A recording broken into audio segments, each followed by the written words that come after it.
14절 그들이 성읍으로 올라가서 그리로 들어갈 때에 사무엘이 마침 산당으로 올라가려고 마주 나오더라. 그들은 사울과 사완을 말합니다. 사울과 사완이 암나기를 찾다가 못 찾고 사무엘을 이제 찾으러 가죠. 그래서 사울과 사완은 사무엘을 만나러 오고, 그 다음에 사무엘은 이제 산당에서 제사를 드리기 위해서 오고 있었습니다. 이제 그래서 이 두 사람이 만나게 되는 그런 장면이 오늘 내용이죠.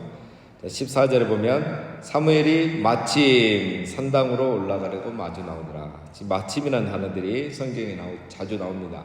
이 마침이라는 것은 우리가 말했을 때는 우연이지만 하나님의 입장에서는 필연입니다. 필연. 우리 룻기에 이런 이야기가 많이 나오죠. 룻이 보아스의 밭에서 이삭을 줍고 있을 때에 마침 보아스가 자기 밭을 둘러보러 왔었죠. 이 마침이란 게 굉장한 겁니다. 사울과 사무엘이 이제 만나야 이제 뭐 기름을 붓고 왕으로 세울 수 있잖아요. 근데 이 두 사람이 전혀 평상시에 왕래가 없었기 때문에 이 만남 자체가 왕으로 세움받는 시작점이에요. 그래서 굉장히 중요한데 이걸 어떻게 만나느냐, 이게 굉장히 중요하죠. 자, 그런데 어제 9장 1절부터 14절을 보면은 이제 그 전에 기스가 암나기를 잃어버리게 되죠. 이게 이 사건의 시작입니다. 이 암나기를 찾으러 사울이 왔고, 사울이 이 암나기를 찾지 못해서 어떻게 해야 되냐 했을 때 사완이 평상시에 들었던 소문이 있어요. 사무엘이라는 선견자가 여기에 있다 하더라. 아주 능통하신 분이. 그분에게 가서 물어보자 하죠. 그런데 이제 좋다. 그런데 사무엘에게 갔을 때, 그 선지자에게 갔을 때 우리가 뭐 드릴 예물이 없다. 그 당시에 이렇게 이제 예물을 드리고 기도를 받고 있으니까. 그래서 어떡하냐 했는데 마침 사완이 또 4분의 1세겔이 주머니에 있었어요. 그러면 그 정도 원래 드리기 때문에 그럼 그렇게 하면 되겠다 해서 이제 이렇게 사무엘을 만나기 위해서 이 두 사람이 오고 있었어요. 이 암나기를 잃어버린 것부터 시작해서 사완이 소문을 듣고 사무엘에 대해서 알고 있는 거, 마침 또 주머니에 4분의 1세겔이 있는 거, 이것이 다 우연이 아니고 마침 하나님의 필연입니다. 그래서 오늘 여러분 우리의 삶에도 다 하나님의 필연이에요. 우연같이 일어나는 일들이 하나님의 계획과 인도하심 속에 일어나는 겁니다. 자, 오늘 그 사건이 어떻게 이렇게 진행되는가를 보겠습니다. 15절 사울이 오기 전날에 여호와께서 사무엘에게 알게 하여 이르시되 내일 이맘때에 내가 베냐민 땅에서 한 사람을 내게 보내리니 너는 그에게 기름을 부어 내 백성 이스라엘의 지도자로 삼으라. 그가 내 백성을 블레셋 사람들의 손에서 구원하리라. 내 백성의 부르짖음이 내게 상달되었으므로 내가 그들을 돌아보았노라 하셨더니, 자, 하나님께서 전날, 자, 오늘 사울과 사무엘이 만나는데 그 전날 하나님이 사무엘에게 해주신 말씀이에요. 내가 이미 베냐민 지파에서 왕으로 될 사람을 선택해놨다. 내일 너가 그를 만나게 될 것인데 만나거든 기름을 붓고 이스라엘의 왕으로 세워라. 그렇게 하면 그 사람이 왕이 돼서 블레셋으로부터 이스라엘을 구원해 줄 것이다. 앞으로는 내가 사울을, 이 왕을 통해서 이스라엘을 블레셋으로부터 구원해 주겠다. 이렇게 얘기하신 거죠. 여러분, 이 사사시대에는 블레셋이 이스라엘을 공격을 많이 했습니다.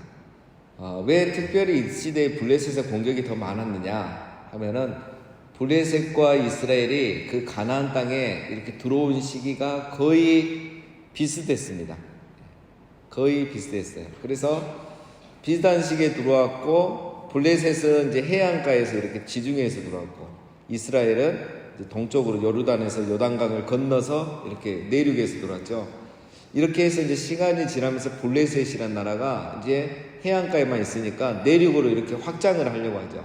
그러면서 이제 이스라엘을 자주 공격했고, 하나님 편에서는 이스라엘이 불순종할 때마다 이제 그 길을 열어주신 거죠. 그래서 이스라엘이 블레셋으로도 괴로움을 많이 당했는데, 사무엘서에 보면은 사무엘이 젊은 시절에는 덜했어요. 이스라엘이 순종했고 깨어 있었고, 그러나 이제 사무엘이 늙은 이후에 이 블레셋의 공격이 심했었습니다. 그래서 오늘 이제 16절 마지막에 보면 그 백성의 부르짖음이 내게 상달이 되었으므로 내가 그들을 돌아보았노라. 이 말이 이제 블레셋이 계속 공격을 하니까 이스라엘이 하나님께 이렇게 울부짖었던 것이죠. 자, 17절 사무엘이 사울을 볼 때 여호와께서 그에게 이르시되 보라 이는 내가 내게 말한 사람이니 이가 내 백성을 다스리리라 하시니라. 자, 딱 마주쳤을 때 하나님이 알려주죠. 그렇게 하면 알 수가 없기 때문에 이 사람이 어제 내가 말했던 그 사람이다. 이 백성을 다스릴 것이다. 이렇게 확인을 시켜줍니다. 자, 그런데 여기서 다스리다 이 말은 아짜르, 그래서 약간 부정적인 뉘앙스가 있는 그런 말씀입니다. 약간 억압하다 이런 뜻을 가지고 있어요. 이 사람이 앞으로 왕이 될 건데 블레셋에서 이스라엘을 구원하면서도 이제 폭정을 하는 거죠. 백성을 억압할 그런 사람입니다. 이미 알고 이렇게 한 거죠. 자, 18절 사울의 성문안 사무엘에게 나와 이르되 선견자의 집이 어디인지 청하건대 내게 가르치소서 하니. 자, 사울이 사무엘을 알아보지 못하고 있죠. 선견자를 앞에 두고 선견자의 집이 어디 있느냐 이렇게 합니다. 여러분 이제 우리 구약 성경에 보면 그 선견자란 말이 나오고 선지자란 말이 나옵니다. 이 선견자와 선지자 사실 비슷하지만 좀 달라요. 그래서 이 왕정 시대를 중심으로 해서 왕정 시대 이전에는 선견자라고 이렇게 많이 했고 왕정 시대부터는 선지자다 이렇게 말합니다. 자, 무슨 역할이 좀 다르냐면 선견자는 이제 약간 옛날에 그 고대 시대에 보면 점술가 있었죠. 점성술가, 뭐 점술가 이런 사람과 비슷해요. 그래서 어떤 개인의 문제나 나라의 문제에 대해서 이렇게 기도를 하고 그 해결을 해줘요. 답변을 해주고 하나님 뜻을 찾아주고 그러면서 이제 일종의 그 사례를 받은 거죠. 그래서 그걸로 이렇게 살아가는 사람이 선견자. 우리가 이거를 꼭 점친다 이렇게 하면 나쁜 의미지만 그런 의도는 아니고 어떤 것은 이 하나님 뜻을 이제 깨닫고 보고 그걸 전해주는 사람이죠. 그게 이제 선견자.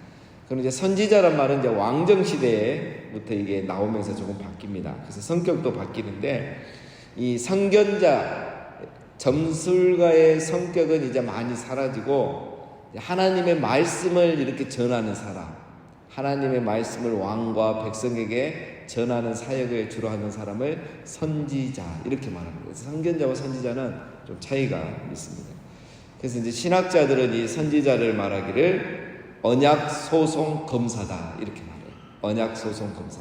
하나님의 언약, 말씀의 관점에서 백성과 왕을 책망하고 가르치고 지도하는 사람이 바로 선지자입니다. 자, 그래서 여기서는 아직 왕정 시대 전이죠. 그렇기 때문에 선견자라 이렇게 말이 나온 겁니다. 이 정도 우리가 알아두면 성경을 읽을 때 도움이 되죠. 어쨌든 이 사울이 사무엘을 알아보지 못한다는 것, 이거는 이제 그 당시의 영적인 흐름을 알 수 있는 거죠.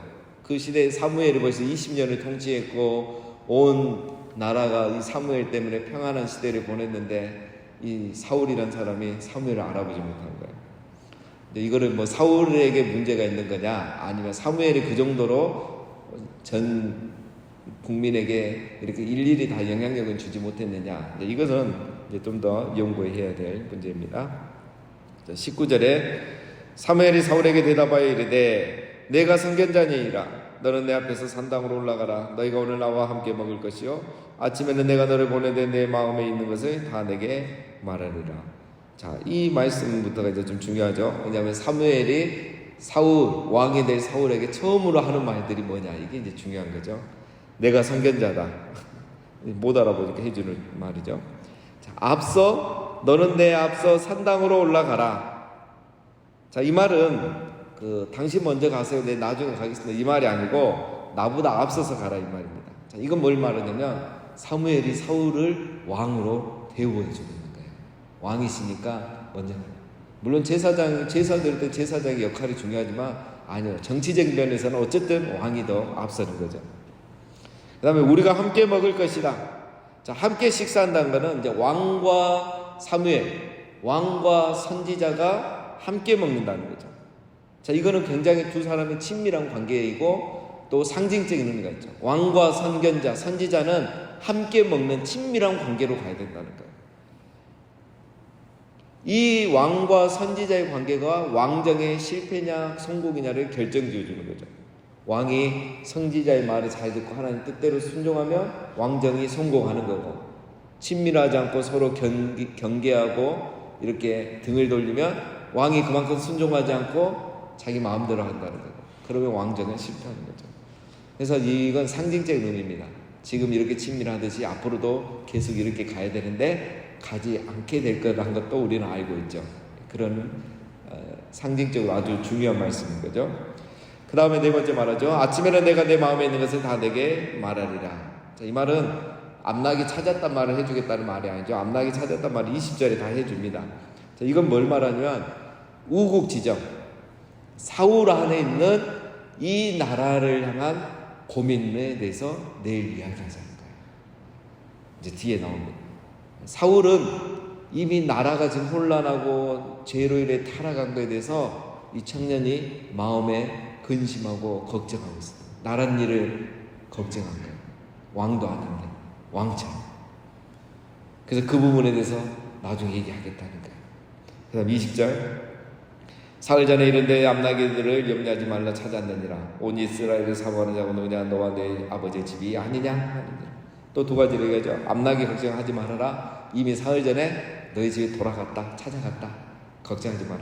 그 다음에 이제 중요한 6절, 온 이스라엘을 사모하는 자가 누구냐? 이 말은 너가 이제 왕이 될 것이다, 이 말이죠. 자, 이 말이 무슨 말인지 사울도 눈치를 챕니다. 21절에 보면 사울이 대답하여 이르되 나는 이스라엘 지파의 가장 작은 지파 베냐민 사람이 아니니까, 또 나의 가족은 베냐민 지파 모든 가족 중에 가장 미약하지 아니하나이까 당신이 어찌하여 내게 이같이 말씀하시나이까 하니. 자, 사울이 눈치채고 딱 대답해요. 근데 반은 맞고 반은 틀린 말이죠. 베냐민 지파는 가장 작은 지파, 미약한 지파가 아니니까. 맞는 말입니다. 여러분, 베냐민 지파는 이미 약한 지파가 됐어요. 사사시대에 보면 내인의 첩을 윤관하면서 다른 지파들이 다 열받아가지고 연합군을 형성해서 이 베냐민 지파를 완전히 그냥 다 멸절시키다시피 했죠. 그래서 겨우 이제 몇 명 살아남아서 다른 기브아족 속의 여인들과 결혼해서 이제 후손을 겨우 이은 게 이 베냐민 지파예요. 그래서 베냐민 지파에서 왕이 나온다는 것 자체가 이게 불가능한 일이고 여론의 지지를 받기 어려운 일이에요. 그래서 이런 말이 맞습니다. 자, 그러나 나의 가족은 가장 미약하지 아니하니까, 이 말은 또 틀립니다. 앞에 보면은 사울의 아버지 기스는 유력한 자라 이렇게 소개했잖아요. 굉장히 이렇게 괜찮은 집안이었다는 거죠. 자, 이거는 이제 사울이 거짓말하는 게 아니고 자기 자신을 낮추는 이제 겸손한 말로, 우리 집안이 이렇게 약한데 제가 무슨 왕이 되겠습니까? 이런 겁니다. 자, 사울의 이 모습을 보면 21절에 보면 사울이 자기가 왕이 된다는 것을 굉장히 받아들이기 힘들어하고 있는 거죠. 여러분, 그렇지 않겠습니까? 사사시대의 이 쟁쟁한 사사들은 하나님의 음성을 듣고 하나님 말씀을 전하는 그 사사시대에 자기가 왕이 된다는 것 자체가 이게 상상이 안 되는 거죠. 왜? 왕정 시대를 본 적이 없고 왕이 어떤 사람인지 본 적이 없는데, 근데 자기가 일대 왕이 된다는 것, 이거는 엄청난 부담감이죠. 그래서 사울이 지금 이렇게 말하는 겁니다. 22절, 사무엘이 사울과 그의 사환을 인도하여 객실로 들어가서 청한 자 중 상석에 앉게 하였는데 객은 30명 가량이었더라. 자, 이제 여기서부터는 사울과 사무엘이 만나고 산당에서 제사를 드린 이후에 또 이제 제2의 장면입니다. 그 사이에 벌써 시간이 흘렀습니다. 자, 사무엘이 사울과 사환의 객실로 데려가죠. 이 객실이란 거는 이제 산당에서 제사 드리고 나서 교제하는 거. 우리 교회로 하면 뭐 식당이나 새가족실, 영빈관 이런 데 이제 데리고 간 거예요. 그래서 거기에서 이제 30명의 사람을 이미 초대해 놨고 사울을 그 자리에 초대하죠. 데리고 와가지고 어디에 앉힙니까? 상석에 앉힙니다. 제일 윗자리에. 이걸 뭐 말하죠? 사울을 이미 왕으로 대우해주고 있는 것을 말합니다. 23절, 사무엘이 요리인에게 이르되 내가 내게 주며 내게 두라고 말한 그 부분을 가져오라. 요리인이 널쩍 다리와 그것에 붙은 것을 가져다가 사울 앞에 놓는지라. 사무엘이 이르되 보라, 이는 두었던 것이니 내 앞에 놓고 먹으라. 내가 백성을 청할 때부터 너를 위하여 이것을 두고 이때를 기다리게 하였느니라. 그날에 사울이 사무엘과 함께 먹으니라. 자, 여기 요리인이 나옵니다. 야, 구약 시대에도 요리사가 있었나? 자, 여기서 요리인은 정말 요리인이 아니고 이런 산당의 요리사가 있을 수는 없죠. 주방장에. 여기에는 이 요리인은 정확하게 번역하면 도살자입니다. 그래서 산당에서 제사를 드릴 때 짐승을 잡는 사람, 그 사람이 지금 요리를 해왔다 이겁니다. 고기를 구웠다는 거죠. 사무엘이 메뉴도 준비 다 해놨습니다. 넓적다리와 그것에 붙은 것. 자, 이거는 레위기 7장에 보면 제사장만 먹는 거예요. 근데 사무엘이 자기의 몫을 지금 사울에게 줍니다. 사울은 제사장가. 이건 뭐냐면 사울은 왕이라는 거예요. 왕으로 최대한 예우를 해주고 있는 겁니다. 그리고 사울을 왕으로서 지금 환영하는 환영식을 하고 있는 거예요. 자, 여기서도 똑같은 말이 나오죠. 사울이 사무엘과 함께 먹으니라. 자, 이게 다 좋은 의미입니다. 현재까지. 앞으로도 이렇게 가야 된다는 걸 암시하는 거죠. 그러나 그렇게 되지 않는다는 것도 보여주는 거죠. 25절. 그들이 산당에서 내려 성읍에 들어가서는 사무엘이 사울과 함께 지붕에서 담화하고 그들이 일찍 일어날 새 동틀 때쯤이라. 사무엘이 지붕에서 사울을 불러 이르되 일어나라 내가 너를 보내리라 하며 사울이 일어나고 그 두 사람 사울과 사무엘이 함께 밖으로 나가서. 자, 여러분이 보면 사울과 사무엘이 아까는 객실에 있었는데 이제 지붕에서 담화를 하는 거예요. 지붕에서 이제 두 사람이 만나서 대화를 나누고 26절에 보면 일찍이 일어나서 이런 말이 있죠. 이 사람들이 두 사람이 남자 둘이서 밤새 지붕에서 하늘을 보며 별을 보며 담화를 나눈 거예요. 무슨 얘기를 했겠습니까? 둘이 사랑하는 사이도 아니고 처음 만나서 밤하늘의 별을 보면서 아브람도 아닌데 무슨 얘기 했겠습니까? 우후국지죠. 나란 일에 대해서 사무엘과 사울의 공통점이었죠. 이 나라에 대해서 걱정. 나라가 지금 말이 안 돼. 시국이 말이 아닌 거예요. 이 나라를 걱정하면서 미래를 걱정하면서 하나님의 마음에 대해서 어떻게 하면 이 민족이 회복할 수 있는가 그것을 나눈 거예요. 이걸 통해서 알 수 있는 게 뭡니까? 사울이 이미 그 청년의 때에 우리 정확한 나이는 알 수 없지만 사울은 이때부터 왕도 아니고 선지자도 아닌데 이 나라에 대해서 걱정하고 기도하고 염려했던 사람입니다. 여러분 아까 19절에서 내가 내일이면 내 마음속에 있는 것을 말하라고 그랬죠. 그래서 이야기를 좀 하는 거예요. 나라에 대해서 하나님의 뜻에 대해서 어떻게 해야 되는가. 여러분 물론 나중에 이제 사울이 불순종에서 버림받게 되지만 그거는 이제 그때 가서 우리가 생각할 일이고 여기까지만 봐야죠. 우리 현재형으로 사울이 왜 부름을 받았습니까? 왜 왕으로 부름받았습니까? 사울 안에 있는 그 애통함, 시대를 향한 민족을 향한 애통함을 하나님이 보신 거예요.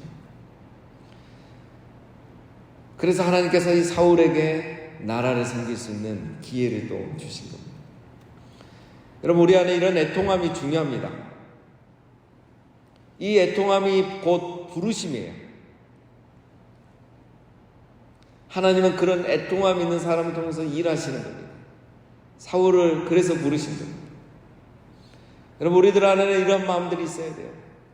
이 시대를 향한 이 애통함, 이 나라를 시국을 보면서 애통하는 게 있어요. 교회를 향한 애통함, 다음 세대를 보면 애통함. 괜히 눈물이 나오고 누워서 생각하면 눈물이 글썽거리고 그런 애통함이 있어야 돼요. 특별히 우리 사역자 또 중직자 안에는 이런 것들이 필요합니다. 이런 애통함이 있을 때 여러분 그 직분이 권위가 되지 않고 교회를 위해서 눈물을 흘리고 시대를 향해서 눈물을 흘리고 기꺼이 자기를 희생하게 되는 것입니다. 여러분 나는 무엇을 위해서 애통해 하고 있는가? 하나님은 내가 애통하고 있는 그곳에 나를 부르시고 나에게 기름을 부어 주십니다. 내일 보면 이제 10장 1절에서 사무엘이 사울에게 기름을 부어줘요. 자, 마지막 27절 보겠습니다. 성읍 끝에 이름에 사무엘이 사울에게 이르되 사환에게 우리를 앞서가게 하라 하니라. 사환이 앞서가므로 또 이르되 너는 이제 잠깐 서 있으라. 내가 하나님의 말씀을 내게 들려주리라 하더라. 자, 사환을 먼저 보내라 이거야. 너는 나와 살 일이 있다. 그게 뭐냐면 하나님 말씀 전하겠다 이건데 10장 1절에 보면 이제 사울을 세워놓고 그 자리에서 기름을 부어줘요. 두 사람만 있을 때에 그러면서 하나님이 너를 이스라엘의 왕으로 삼으셨다. 지금까지는 둘러 말하고 뭐 형식만 갖추고 뭐 분위기만 조성했는데 이제 정식으로 기름을 붓는 게 10장 1절에 나옵니다. 하나님께서 이 시대를 가슴에 품고 우국 지정하는 이 한 청년을 왕으로 부르시고 그에게 기름을 부으신 겁니다. 사랑하는 여러분, 나는 무엇을 위해서 애통하고 있는가?